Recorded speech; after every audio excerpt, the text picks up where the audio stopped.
Desde hace años, la situación en la frontera sur de Estados Unidos es motivo de polémicas.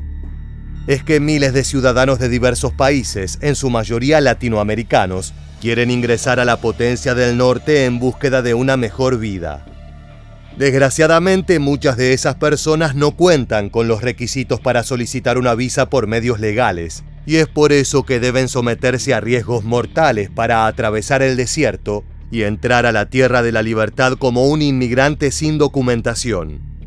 Washington ha tratado de lidiar con esta problemática de diversas maneras, alternando entre el aumento brutal de la rigurosidad en los controles a actitudes más laxas y permisivas. Ambas posturas tienen detractores y generan polémica entre republicanos y demócratas.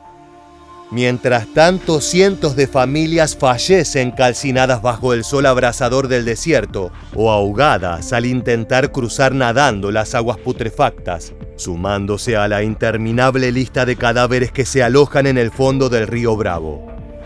Es una historia de terror que de a poco se transformó en la cotidianidad para los migrantes que realizan un esfuerzo sobrehumano, esperando ser recompensados con un futuro mejor. Sin embargo, lo que reciben es dolor y abandono. Yo creí que el haber llegado a Estados Unidos, eso iba a ser un trato diferente. Pero en eso me equivoqué, ¿verdad? El haber pensado que a mi hija me la iban a tratar bien. Ella me pedía jugo, me pedía comida. Y yo le decía, hija, pero ¿por qué te puedo dar si aquí no puedo? Eso me dolió mi corazón. El lamento de este migrante hondureño se replica en los miles de padres que buscan brindarles una esperanza a sus hijos. Sin embargo, la realidad no tiene misericordia. Lo que encuentran en su travesía es dolor y muerte que se desata en un territorio hostil, donde si no los aniquila la naturaleza, lo harán los obstáculos físicos que protegen la frontera. Muros infranqueables y puestos de seguridad con guardias autorizados a disparar. Aún así, con todas las probabilidades en su contra, estas personas siguen soñando con llegar al otro lado de la frontera. A mediados de 2022, en el borde más occidental de Texas, miembros de la Guardia Nacional instalaron alambre de púas para bloquear un cruce común utilizado por migrantes mexicanos. A quienes esperaban cruzar se les dijo que se dirigieran a un puente cercano para solicitar asilo mediante las herramientas legales. Durante las primeras jornadas en que el alambre estuvo colocado, los oficiales al servicio de Washington detectaron a varias personas que intentaron atravesarlo a pie, sufriendo grotescos cortes en el proceso. Las heridas allí pueden ser de gravedad, ya que la tierra y el clima favorecen infecciones de alta complejidad. Como si esto fuera poco, las fuerzas estadounidenses tienen la orden de no interceder para asistir a esas víctimas. Durante 2023 se conocieron cifras récord en cuanto a operaciones directas contra ese fenómeno.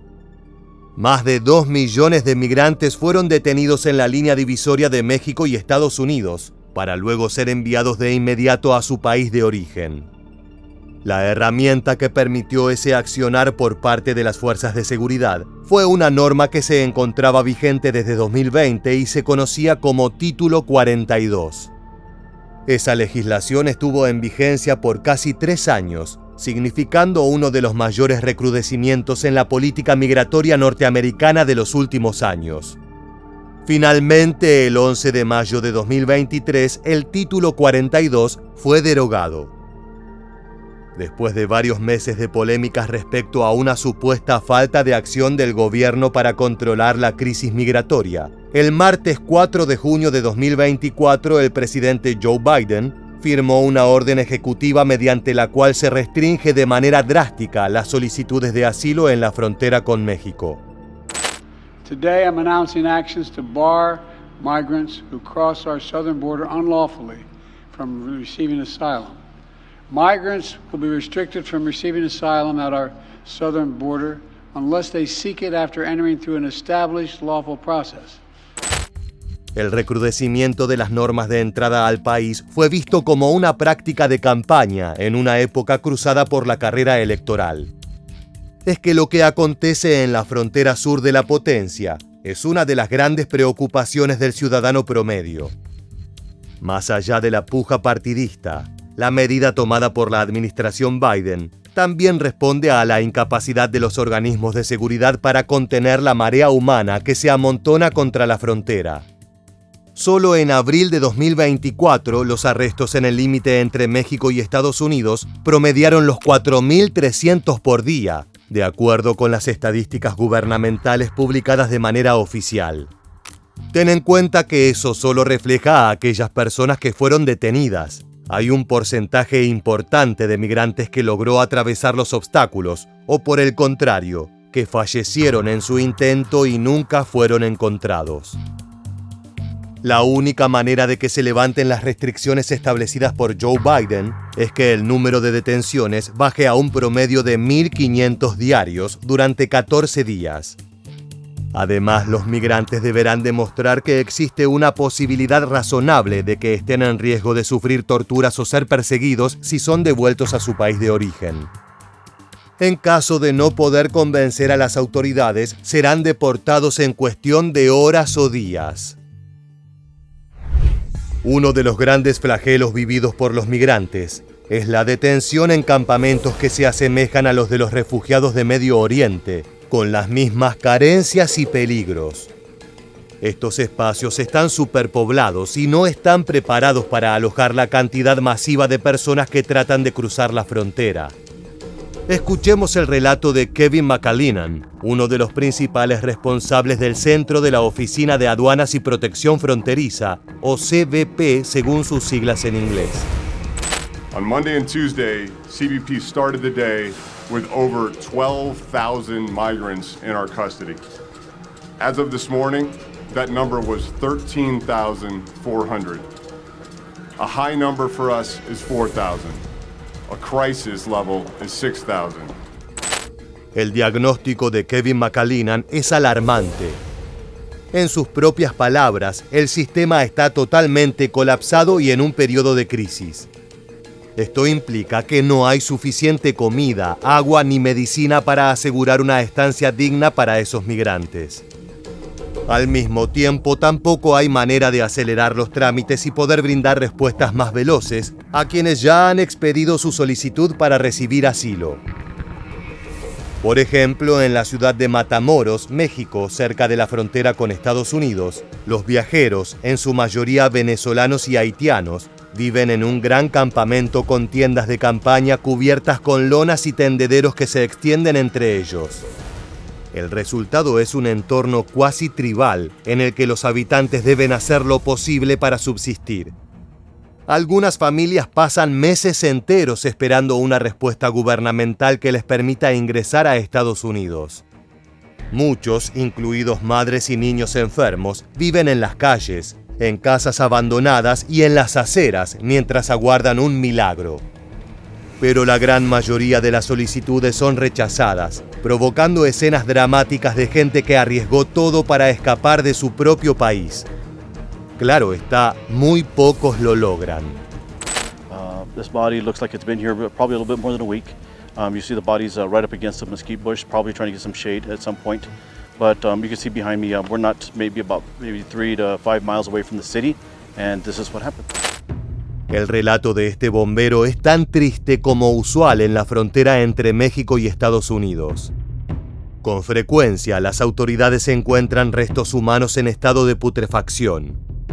Se trata de personas que creían poder superar la adversidad natural que presentan los desiertos limítrofes entre ambos países. En su desesperación por una vida mejor, ignoraron por completo los riesgos implacables que acechan en un territorio salvaje como este. Las distancias, la gran cantidad de animales peligrosos y la evidente falta de agua y alimento son solo algunas de las formas en que ese viaje podría acabar con una familia de migrantes. El bombero y rescatista Ramiro Ríos tiene una opinión sobre las posibles causas de ese alto índice de mortalidad relacionado con el clima y la temperatura de ese territorio. When these migrants are coming from very humid climates like Honduras, Venezuela, Colombia, and they're coming into the desert, they're not acclimated to this dry heat. And so when they're in the desert and then they start getting disoriented and can't find their way out of the desert, then they're sweating a lot, and then they go into severe heat exhaustion and then eventually into heat strokes. Hay otro peligro más acechando en la frontera. Muchos viajeros ilegales se creen con la capacidad física de atravesar las aguas correntosas y contaminadas del Río Grande. La mayoría de los aventureros terminan ahogándose desesperados entre la suciedad y el terror de estar demasiado lejos de la otra orilla. Lo que veremos a continuación es un registro tan desgarrador como impactante, en el cual se puede ver lo que está realmente en juego cuando un grupo de migrantes decide cruzar a nado la frontera.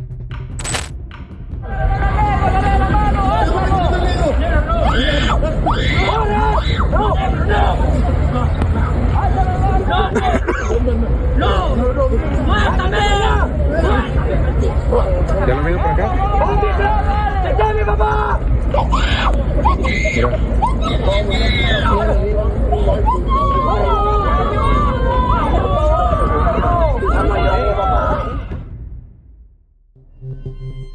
Los gritos de dolor formaron una sinfonía horrorosa dirigida por un grupo de hombres que solo buscaba llegar a la orilla. No es posible dilucidar si los alaridos desaforados provenían solo del agua o si eran también del desafortunado público que terminó siendo testigo de una escena infame. En la desesperación, las víctimas se transformaron en victimarios, ahogando a sus pares para tratar de salir a flote en ese líquido nauseabundo. Imagina por un segundo ver a tus seres queridos siendo consumidos por el agua putrefacta y contaminada, luchando contra la corriente en una pelea que está perdida desde antes de comenzar. Se estima que anualmente cientos de viajeros sufren una muerte semejante, y lo peor de todo es que las autoridades dieron la orden explícita a los uniformados estadounidenses de que no se pueden involucrar de forma directa para salvar la vida de esas personas. Es por eso que los migrantes dependen de milagros increíbles como el que llevó a cabo el pescador que conoceremos en instantes. El trabajador se encontraba marchando rumbo a su labor diaria cuando de repente notó un tumulto en las aguas del Río Grande. Era el chapoteo frenético que realizan las personas que se están ahogando en ese líquido tramposo, que se presenta primero como una vía sencilla, pero que al cabo de pocos metros revela su auténtica peligrosidad. El hombre no podía quedarse de manos cruzadas ante esa tragedia. Gritaban con todo lo que podían y estar viendo los que se sumían de uno por uno, y el único que quedaba era el chamaquito. Lo que se me ocurrió fue sacar un reel y pues ya el único que quedaba, ya las muchachas se habían ahogado. Wow. Al chamaquito le traté de agarrar la atención y ya vio para este lado y le aventé un reel de pescar y sacó su mano y lo pescó el hilo y ya fue la forma que yo me lo traje para la orilla del río. Un poco de riel de pesca y el afán por salvar una vida era todo lo necesario para colocar una nota de luz entre tanta oscuridad y desidia estatal. El pequeño evitó la muerte, pero dejó atrás a toda su familia, una tragedia inconmensurable que ocurre con demasiada frecuencia. Con esta triste historia en mente, continuemos nuestro recorrido desentrañando las desventuras que rodean a la frontera. En el límite que enfrenta a Tijuana del lado azteca y a San Diego del lado estadounidense, miles de personas deben pernoctar bajo el cielo, soportando temperaturas brutales y el viento salvaje que caracteriza al desierto californiano. Ese espacio ubicado entre Tijuana y San Diego es uno de los 3 asentamientos de ese tipo en la zona, y si bien es llamado comúnmente Campamento Willow, lo cierto es que para ser considerado como tal, tendría que haber una infraestructura mínima para asegurar la comodidad y salud de los reclusos. Dentro de esos espacios de contención conviven muchísimas historias. Cada individuo tiene un pasado particular y una añoranza especial por el futuro. Lo que tienen en común es la condición de migrantes, y la dolorosa espera que tienen por delante hasta poder cumplir su sueño de vivir en suelo estadounidense, donde suponen que su existencia será más sencilla y próspera. ¿Cuántos días han estado aquí? How long have you been waiting here? 9 days. How long? 5. 5 days? 8 días. 8 days. Where are you all from? ¿De dónde son? Colombia. Colombia. Nicaragua. Venezuela. Guatemala. ¿Tienen comida? Do you have food? Nada. No food. Ya no tenemos dinero, no tenemos comida. No money, no food, no water. How long are you willing to wait here for? ¿Cuánto tiempo esperan esperar aquí? El que sea necesario para poder. As long as it takes. Los casos que acabamos de escuchar son la regla y no la excepción. Por lo general, los migrantes suelen esperar por largas semanas hasta que obtienen una respuesta del Servicio de Migraciones. Durante ese periodo, su existencia es reducida a la más profunda de las miserias, durmiendo a la intemperie y sin acceso a alimentos de calidad para poder soportar el esfuerzo. Ni siquiera la presencia de infantes alcanza para ablandar a los oficiales de seguridad. Escuchemos el duro relato de René, un joven padre hondureño que no tiene más remedio que dormir junto a sus niñas pequeñas en la tierra, solo protegidos por un árbol que les proporciona algo de sombra durante el día. ¿Duermes aquí? You sleep here? Right there. You sleep right there. Con las niñas, with your daughters. ¿Y no te da miedo? You're not scared? Toda la noche. Yo no duermo. You don't sleep the entire night. René no duerme por las noches debido al miedo de que alguien intente atacarlo y subsecuentemente herir a sus niñas, las cuales serán presas demasiado fáciles en caso de que él fuese abatido. Nunca se sabe por completo con quién estás compartiendo un espacio, menos aún en un centro de detención para ilegales, en los cuales los trabajadores se mezclan con los criminales que buscan cruzar a Estados Unidos para completar sus negocios. Recuerda que los migrantes son extraños entre sí y en muchas ocasiones ni siquiera son del mismo país. No pueden confiar ni en la policía ni en ellos mismos, ya que en este entorno brutal, cada uno debe velar por su propia supervivencia. La estadía en ese espacio es tortuosa y destruye los cuerpos de quienes son sometidos a esa experiencia, tanto por la falta de comida como de líquidos para evitar la deshidratación y el colapso. Son frecuentes los desmayos y los cuadros de inanición que deben ser atendidos de emergencia. Esto último suele afectar principalmente a los niños, ya que su organismo es más frágil y susceptible a falencias relacionadas a una dieta insuficiente. Escuchemos el trágico relato de Ana, una migrante hondureña que partió de su hogar en búsqueda de un mejor porvenir y se encontró con un auténtico infierno en la tierra. Cuando mi niña dormía en las puras piedras, sin nada, sin cobijas, sin nada, yo me ponía a llorar porque sufrimiento para mí, porque nunca había pasado eso, y si yo hubiera sabido, nunca me hubiera venido a mi país, porque es cierto, allá se sufre, pero no como aquí. Como te anticipamos, el campamento Willow está lejos de ser un lugar apto para la vida humana. No hay espacios dignos para la higiene, y cualquier centro urbano está a cientos de kilómetros de distancia. Lo único que se encuentra entre los matorrales, la tierra árida y las rocas típicas de este paisaje, son 2 baños portátiles provistos por las autoridades estadounidenses que se vacían una vez por semana. A eso se le suman media docena de tiendas de campaña rosadas donadas por organizaciones que abogan por los derechos de los migrantes. La única ayuda que reciben las personas detenidas no proviene del sistema oficial, sino que se trata de grupos de voluntarios que de forma esporádica reparten botellas de agua, sopa de frijoles, sándwiches de mantequilla de maní con jalea y té caliente. No es suficiente, pero al menos sirve para mantener a las personas con vida. Desgraciadamente, el flagelo de aquellos que buscan un mejor futuro no culmina con la muerte dolorosa, ya sea en las aguas putrefactas o al calor del desierto. Las penurias que deben soportar se extienden mucho más allá. Al tratarse de personas indocumentadas, una gran parte de los fallecimientos son difíciles de identificar para poder entregar los restos a la familia de la persona muerta. Día tras día, decenas de fallecidos anónimos engrosan las tétricas filas de las morgues.